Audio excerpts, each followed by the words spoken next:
It's kind of, oh, you're going to leave? No. Hey, it's supposed to be all that, amen, preacher, say it again. Oh, okay, whatever. Well, that's your punishment. You have to see this. Okay, that's fine. Get up and leave. That's fine. Well, thank you. Yeah, the rest of them can go to the peanut gallery as far as we're concerned. Okay. Oh, that's right. This is love right here. That's what we call love. Now, preachers are odd people. I realize that. We're very idiosyncratic. We're different. We're not like everybody else. And we spend time and energy preparing sermons, and we think, oh, this is the greatest sermon in the world ever been done, whatever. And the reason I say this is because I am sure that a lot of preachers deliberate over what title to give to their sermons, and probably everybody who comes into the church looks at the bulletin. What are we singing today? And what, who's doing what? And they're probably not at all concerned about the sermon title. Okay, and I get that. So I don't usually worry too much about that. Sometimes I wonder if we really need a sermon title. But today, I hope that you saw it and you thought, what's up with that? Ethics before theology? Question mark. You see, the title is not Ethics Before Theology. The title is Ethics Before Theology? Think about how powerful that little question mark is. It can totally alter the tone or tenor of just about any phrase or sentence. So let's try a few just to see what I mean. Good and evil. Good and evil? Less filling. Less filling. I know, I was going for that. I don't even like beer, but I think that was just like a classic slogan, right? Tastes great? Tastes great? That's my response. Tastes great? Or right or wrong? Right or wrong? As you can hear, the question mark has a way of making what you think is obvious seem questionable. Like that person, and all of us have one, that person who gets under our skin can really get under your skin by adding a question mark to anything you have said and repeating it back to you, right? As an example, you might say to someone, I've lost weight. And they go, you've lost weight? Or the one that I hear a lot, you can sing? So applying this logic to today's sermon title, I can easily understand how someone might accidentally miss the significance of a phrase like ethics before theology. That sounds rather dry and boring to me, and I'm sure it does to many of you. In fact, we could, if we wanted to, we could really make it sound boring. I could say, ethics should come before theology. And that would make all of us think about, what's for lunch today? That's what I think. I would expect someone to object to the statement, however. What do you mean, ethics before theology? Ethics has to do with human relationships, whereas theology has something to do with how we understand God and our relation to God. Shouldn't theology inform our ethics? Isn't it putting the cart before the horse, then, to prioritize ethics over theology?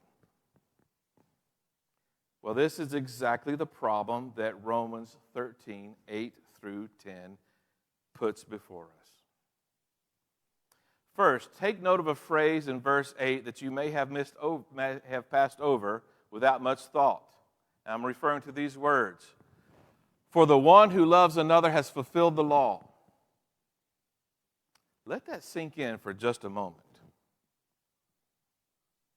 For the one who loves another has fulfilled the law.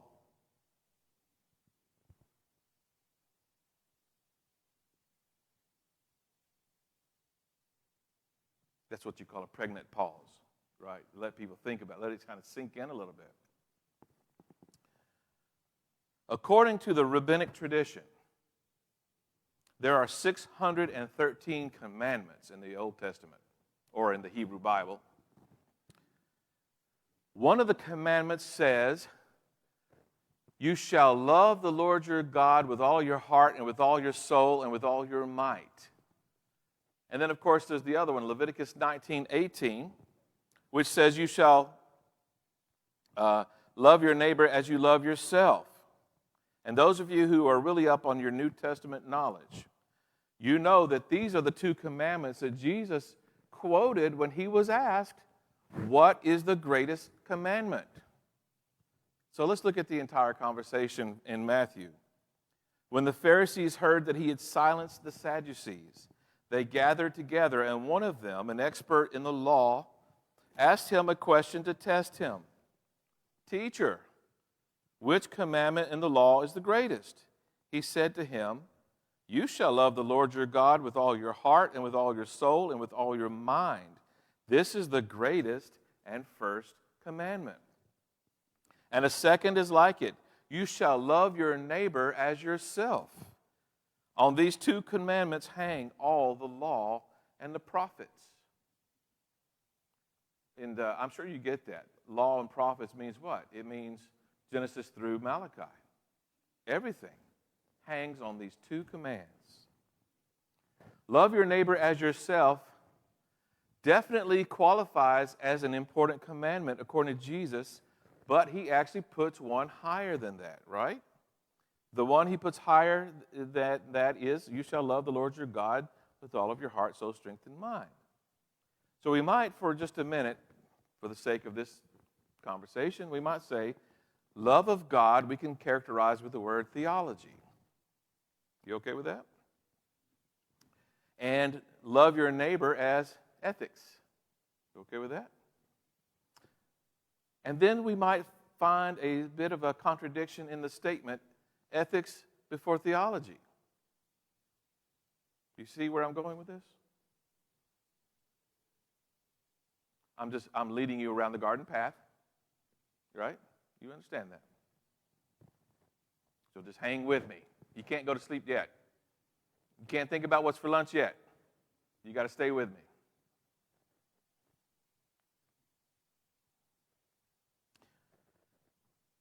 If we put ethics, loving of our neighbor, before theology, loving God, isn't that putting the cart in front of the horse? But I made this ridiculous claim, but this is exactly the problem or the issue raised in Romans 13. Look at it again, please. Owe no one anything except to love one another, for the one who loves another has fulfilled the law. You know, anybody sense what I'm talking about here? I'm splitting hairs, but I think it's a very important hair. The commandments, you shall not commit adultery, you shall not murder, you shall not steal, you shall not covet, and any other commandment are summed up in this word, you shall love your neighbor as yourself. Love does no wrong to a neighbor, therefore, love is the fulfilling of the law. How is loving one another fulfillment of the law, as Paul states in verses 8 and 10? Why does Paul leave out the command to love God? Especially when Jesus said that these two are the commands on which the entire law hangs. Did Paul make a mistake? Notice that in verse 9, Paul lists commandments from what I'm going to call Table 2 of the 10 Commandments. Do you know what I mean by Table 2? Okay, here's your visual, right? Table 2. We always think of the 10 Commandments as having 2 tablets, unless you've watched the history of the world, where there were 3, and then there were 2, right? Okay. If you haven't seen History of the World Part 1, that's on you, okay? Tablet 1, as shown here, Commandments 1 through 5. Tablet 2, Commandments 6 through 10. And I actually believe that it's more appropriate for Tablet 1 to be 1 through 4 and tablet 2 to be 5 through 10. And let me explain why I see it that way. Commands 1 through 4 deal with our relationship to God. You shall have no other gods before me. You shall not make unto, I'm going to use the King James. Thou shalt not make unto thee any graven image. Thou shalt not take the name of the Lord thy God in vain. Remember the Sabbath day to keep it holy. These are all, shall we say, theological commandments dealing with our relationship with God. Can you see how 1 through 4 could be summarized in the command to love the Lord your God with all of your heart, your soul, your strength, and your mind? Because if we love God with all of our being, we will have no other gods. We will not worship idols. We will not use God's name in vain, which, by the way, means to use it for a curse.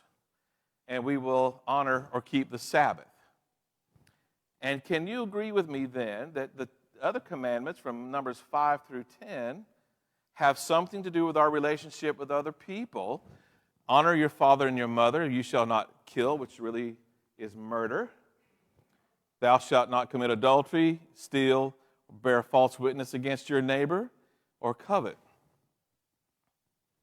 So the commands on tablet 2, can we say that these have a real ethical component? Because they have everything to do with how we treat one another.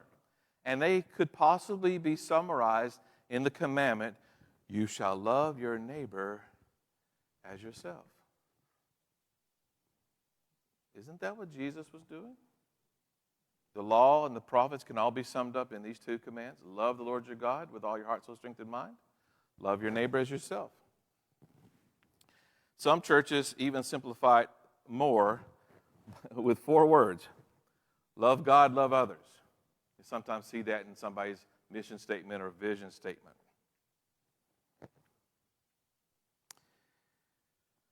So, this brings us around full circle to the last phrase in our text today, Romans chapter 13, verse 10. The final phrase says, love is the fulfilling of the law. So you got 613 commandments. You can bring them down to 10. You can bring them down to 2. You can bring them down to 1. A single word, love.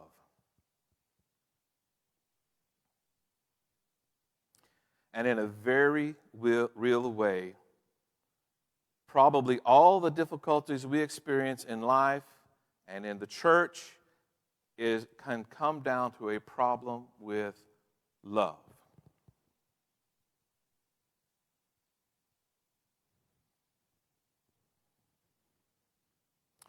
Perhaps the reason God needed to give us the law is this human problem surrounding love.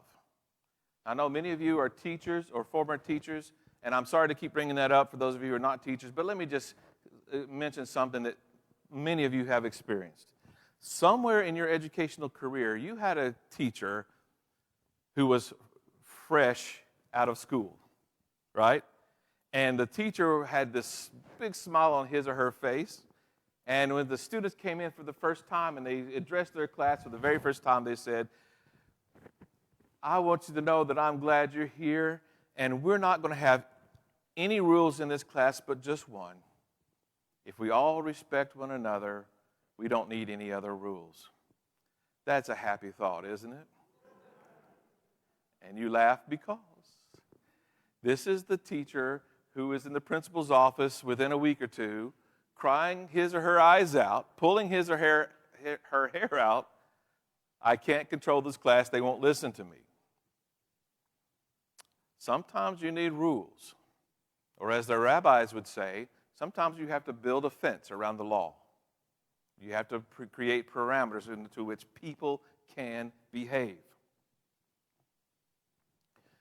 Maybe that's why God had to give the law, in order to create parameters to make it possible for us to learn the importance of love.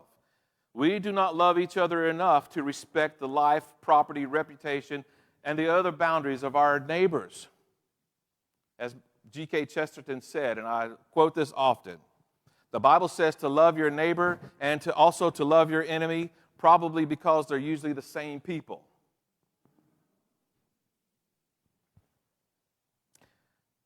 And this is just on the human level. When love fails, the law has to be instituted as a referee. If we can't get things right on the human level, what are the chances we will get things right on the divine level? See, here is the crux of our discussion. How do we love God, whom we have not seen, if we cannot love each other, whom we do see? The real sermon today is not from Romans 13, 8 through 10, nor is it from Deuteronomy 6, 5, nor is it from Leviticus 19, 18, nor is it even from Matthew 14, 34 through 40.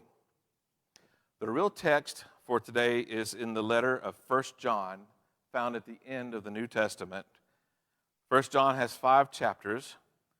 It is filled with commentary on the commandments. The word commandments appears multiple times, about 6 times. But you know how many times the word love appears in 1 John? 5 chapters? 26 times. That's significant.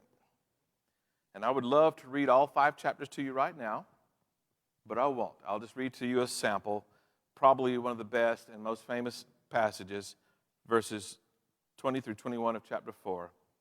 Those who say, I love God, and hate a brother or sister are liars. For those who do not love a brother or sister whom they have seen cannot love God whom they have not seen. The commandment we have from him is this: those who love God must love their brothers and sisters also. Last night we sang a medley of songs from Les Mis. We love that one, and there's a great line in one of those songs. To love another person is to see the face of God. What a biblically inspired line. Ethics or theology? Which comes first? The answer is not that this is a question of priority, but it is a question of dimension. The divine dimension and the human dimension. The divine dimension is higher. It's higher in status, it's higher in priority, and without question, in the same way that a college education is of a higher dimension than a kindergarten education, right? It's a bad illustration, but it's the best I can do right now. But no one can go to college until they've passed through kindergarten, right, and elementary school, and so forth. The world we populate today is a dimension lower than God. But when people experience hate or evil in this lower worldly dimension, do they not often look up and blame the creator of this world? People who experience hurt in the church very often look at the human beings in leadership in the church who perpetrate that harm.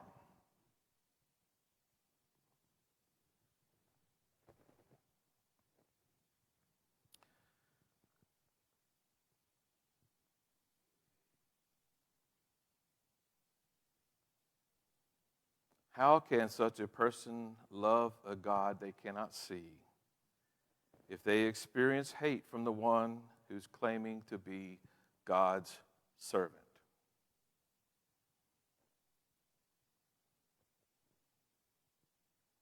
Turn the question back around.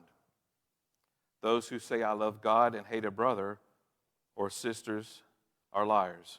And those who do not love a brother or sister whom they have seen cannot love God whom they have not seen. Those who love God must love their brothers and sisters also. Theology, because it deals with God, is often too much for us. I don't know if that makes sense to you or not. I guarantee you, if you enroll in seminary and you take an entry-level theology course, you will have your world turned upside down.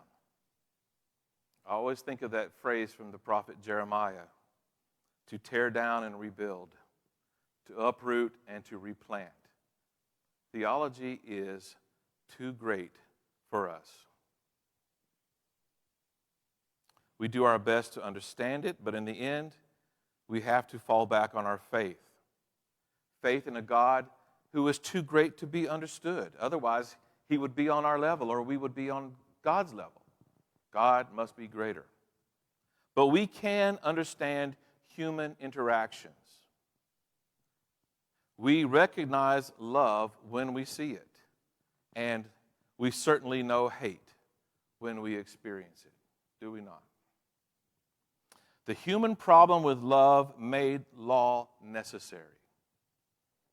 At a minimum, the law addresses the victims of and perpetrators of hatred, murder, theft, adultery, and false witness.